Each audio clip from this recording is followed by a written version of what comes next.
Welcome back to Folder Decoder. In this series, I choose a chip folder that I've personally used throughout the BN2's series, or that has been suggested by viewers in the comments to highlight in a video.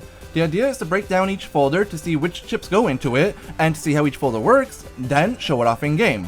Keep in mind that the folders I feature in this series are not intended to be used in PvP matches. Net battling online is completely different from playing through the story and post-game content of each BN2 game, and while I do have some knowledge of PvP in BN2 6, I don't have enough knowledge in the other games to recommend any PvP folders. With the disclaimer out of the way, let's get right into today's folder. For today's folder, we're going to go back to BN2 2, where for once I actually won't be focusing on a Program Advanced based folder. Instead, we're going to be looking at one specific chip with a lot of damage potential. Tornado is a well-known chip in the BN2 series. It has a very limited range, only hitting exactly 2 panels ahead of you, but it also hits opponents 8 times, which means that Tornado can be buffed to deal some pretty hefty damage. But what you may not know is that there are actually 3 Tornado chips in BN2 2. In addition to the standard Tornado chip, which deals null element damage in BN2 2, there's also 2 elemental variants of the chip. The first is Blower, a fire variant of Tornado, and then there's the focus of this folder, which is the wood element Twister chip. Specifically, we're going to be building our folder using Twister in the N code, as it's really easy to get Twister in this code. In BN2 2, the contents of green mystery data on the net isn't determined when you jack in like in most other games, but rather when you interact with it. This means that you can save in front of a green mystery data in UnderNet 3 and keep loading that save until you get the Twister chip from it. There are 2 good reasons to make a folder based around this chip specifically. For starters, Twister, like many other wood element chips, doesn't cause flashing when it hits an opponent. In fact, when this chip hits an enemy, they will flinch and remain in place temporarily, which makes it easy to land your other chips on an enemy right after hitting the Twister.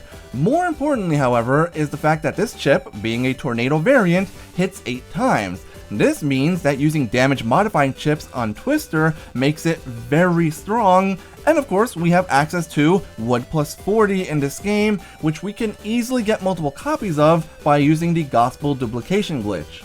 Now, the number of Wood plus 40 chips added onto a single Twister isn't actually that important, as the overall damage will be the same so long as you use all 5 of your Wood plus 40s throughout the fight.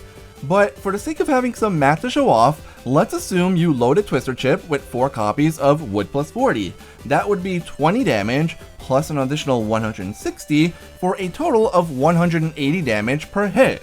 And since Twister hits 8 times, that's a grand total of, somehow unsurprisingly, 1,440 damage. Why does that number keep popping up in these games?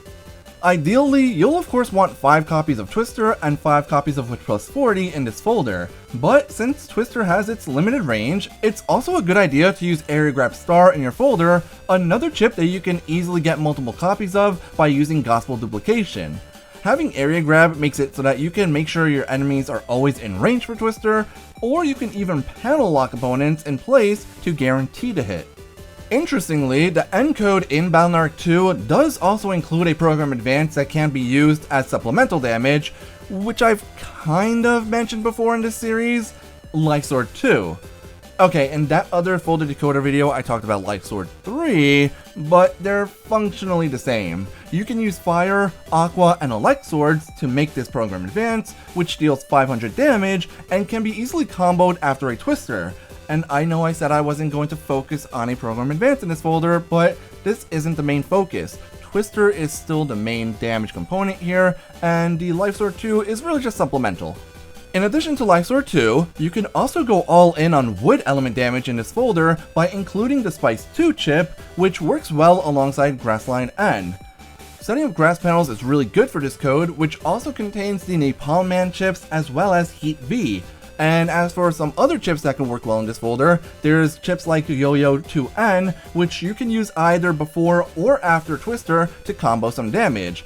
And if you're interested in completely locking down enemies, you can throw in some copies of Zapring 1 in the start code as well. Lastly, there's of course the omnipresent Invis chip for defense, and Fast Gauge as well as Full Cust to help you get into your custom window as soon as possible.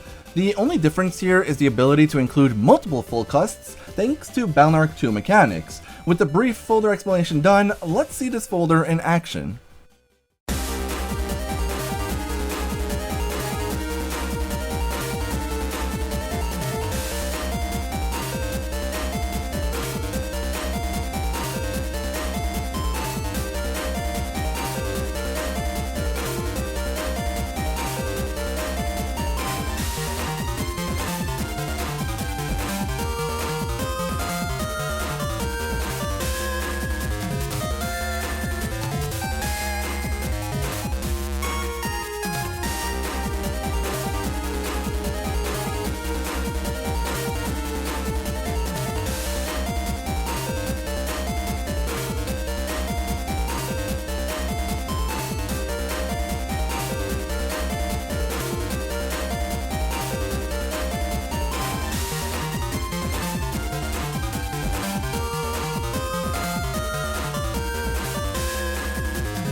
And that's it for this Balnark 2 Twister folder. Yeah, it's really not a complex folder at all. You're basically just looking to power up your twisters with wood plus 40 to deal as much damage as possible with a single chip, and relying on other chips that don't cause flashing to keep opponents stuck in place, and possibly using Life Sword 2 to finish enemies off or to handle viruses. It's a simple, yet very effective folder. If you enjoyed this video, please give it a like and consider subscribing to my channel for some more Balnark content. In addition to these Folder Decoder videos, I also have my Network Evolution series, in which I go over how individual chips have changed throughout the series. Sadly, I won't be able to make a Twister episode for that series, since that chip only existed in Balnark 2.